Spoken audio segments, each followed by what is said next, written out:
crop rotation is always a really good idea, but it can be challenging in a small space. So today I'm going to share with you how I rotate my crops to improve my yield, decrease my disease, and then improve my soil fertility. We're actually going to be talking about this bed and how I rotate that one, but we're going to do it over here where we got a little bit more shade. So let's settle in and we're going to talk through the different crop rotations that you can do. And we're going to actually start according to my environment, which is going to be that our main growing season is fall through spring. So we're going to start in fall.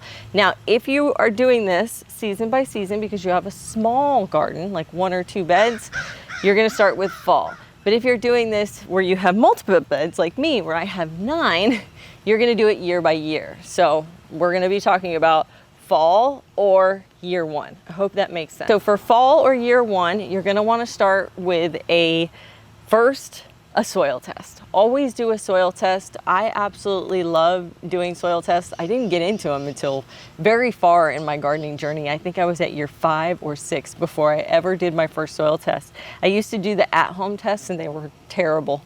Honestly, I didn't know they were terrible, so I kept adding the thing that it said that it was missing, and I realized when I did my first soil test that it was so over fertilized in certain areas because of those at-home tests, and they're so wrong, and it was a detriment to some of my plants, and I'm now seeing that. So definitely get into a soil test. You can get them from your extension office. I've been getting them through Epic Gardening. Either one is going to work well, and I know it's a little bit of a hassle to do it, but trust me, just do that once a year at the beginning of your gardening cycle. So for us here in Florida, that's going to be fall, but for our northern neighbors, you're probably thinking more like spring is when your season starts. After you've done your soil test, then you can add whatever amendments are necessary, but the 3 killer amendments that I absolutely love are going to be blood meal, bone meal, and kelp meal.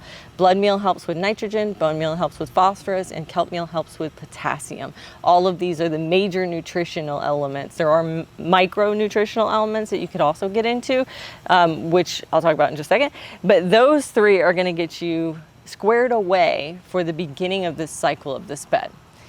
Then put yourself down a nice layer of compost. If you can make it at home, bonus points, because that compost is going to be amazing. It's going to bring down the disease. It's going to separate the old soil from the new soil that you're putting in. It's going to do lots of really good things for your plants by putting that compost down. And then put a layer of mulch on top of your compost so that it holds in the moisture, holds in the heat, those kinds of things that you need. So the first crop that you're going to do is going to be a fruiting crop. So we're talking tomatoes, squash, cucumbers, peppers, and this one is going to be weird, but it's potatoes, because tomatoes and potatoes live in that same world or that same family. So even though it is a root, and we're going to be talking about roots later, kind of think of potatoes as living in the tomato group. Now, all of those plants that I just mentioned, they need some nitrogen, but they need a lot more phosphorus for the flowering. And so that's why we're going to start with that. It's going to use up a little bit of the nitrogen and a lot of the phosphorus. Now let's head into the next season. Now that next season is going to be winter, or if you're doing it year by year, that's year 2. Year 2 or winter is going to be your greens. This is going to be your lettuce, your cabbage, kale, collards, Brussels sprouts, broccoli, cauliflower. Did I already say that? Kohlrabi, kale, collards, all of the greens, right? These are plants that really love to just chew up nitrogen. Now, the cool thing about them is they don't eat a lot of nitrogen because the type of plants they are.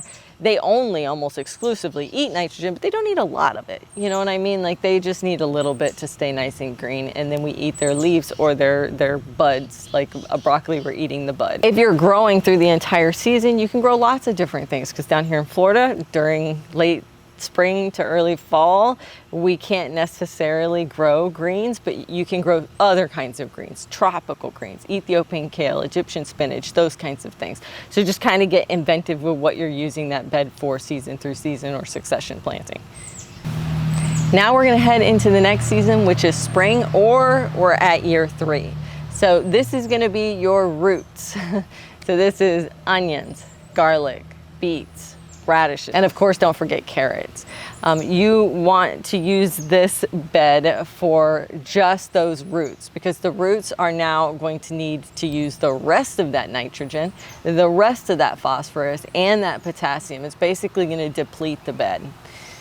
And so you allow them to grow. And if you're growing by year, you're going to have to think of different things to grow in that bed in different climates. So here we can't grow carrots, beets, onions, garlics into summer, but you can grow jicama and sweet potatoes, different kinds of roots, using the same types of thing. And it's really going to help. What we're trying to do is kind of get it to deplete that soil, just finish the depletion of the soil so that we can reset. At this point, you may want to go ahead and put down some granular fertilizer to kind of give it a boost, because you've already grown 2 seasons in it.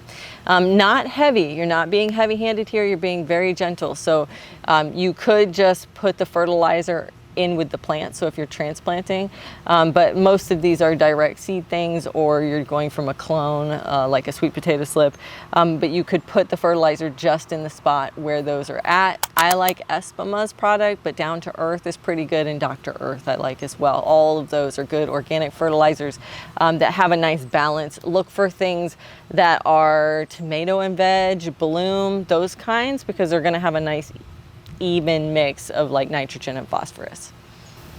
Now, as we move into year 4 or our next season, which is summer, this is where we're going to be cover cropping. And the best cover crop that's going to add nitrogen to your soil is going to be things like in the legume family. Beans, peas, sun hemp. For our northern neighbors, oats, barley, rye, what are they called? Winter rye. Like, there's like a bunch of different kinds of cover crops that you can use. And if you want to grow food at the same time, you could just do like the beans and the peas. Now, for us here in warmer climates, you do that during summer, right? But those in northern climates, you guys usually do that, I think, towards like your fall season or very early in spring, you do your cover crop. So think about what you want to plant in that bed. Maybe if you're doing it year, you might start with a cover crop of oats and peas. And then you might grow your peas, your snow peas, sugar snap peas, English peas.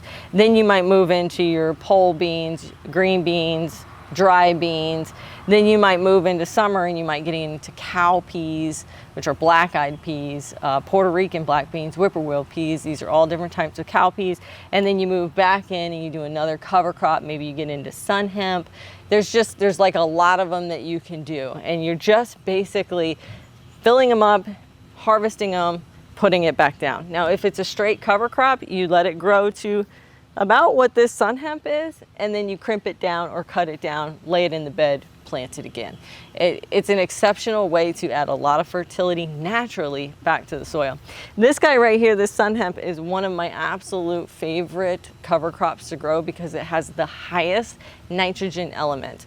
You also don't have to worry about things like this it's not gonna flower and seed. I mean, maybe if you're like in super South Florida and you leave it in long enough, it might flower and seed. And once it starts flowering and seeding, you start losing some of the nitrogen benefits, like you would if you're growing peas or beans. You might start losing some of those as you start harvesting things because it pushes it back into the harvest.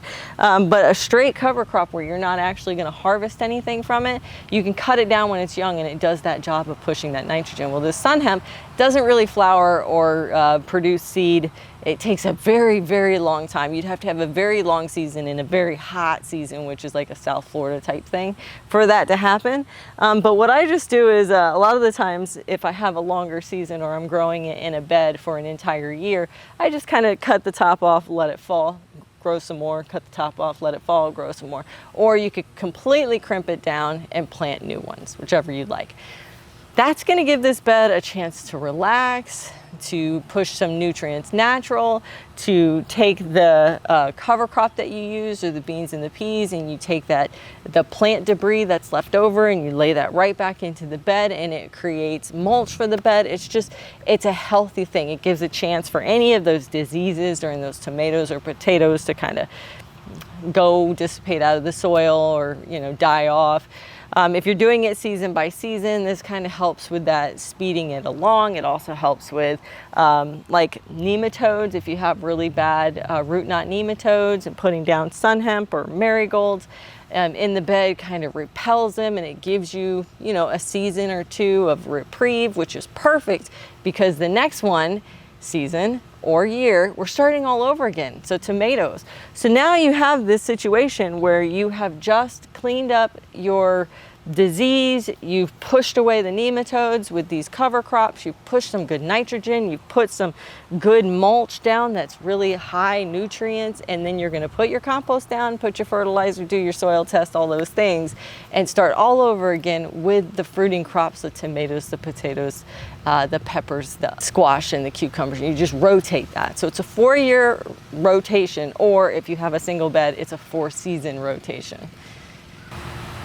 If you're down here in Florida and you want to learn about all the different things that you can grow in the different seasons, make sure to check out my book, Homegrown Florida Gardening Guide. You can pick this up on my website, homegrownfloridagarden.com. It has 30 different chapters with 30 different vegetables. It tells you exactly how to grow them, from what time of year, variety of plants, pest and disease management, container garden growing, everything for cultivation, like fertilizing, watering, all the good things, everything in this book. Make sure to check it out. Crop rotation is incredibly beneficial for your garden, and it's going to help you long term. So definitely start getting into this cycle, if you will, of focusing on those certain vegetables for a specific bed, or across different seasons for a specific bed. If you're gonna put this plan into action, make sure to give this video a thumbs up, head down in the comments, let me know if you're gonna do it year over year or if you're gonna do it season over season. Thanks so much for hanging out with me today, guys. Happy gardening.